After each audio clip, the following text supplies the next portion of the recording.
Roof finishing. Panels on side edges. Move on to installing the non-active panels on the side edges of the roof. Raise the installed main pressure strips. Then prepare the panel with an adhesive EPDM seal pre-applied to it and slide it into the gap under the panel laid above. Once the panel is positioned, screw it in place using the main pressure strip and the outermost pressure strip.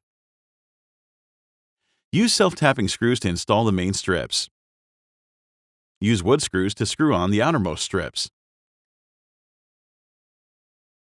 Repeat the process until both side edges are filled with panels. Leave the last bottom row empty for the time being.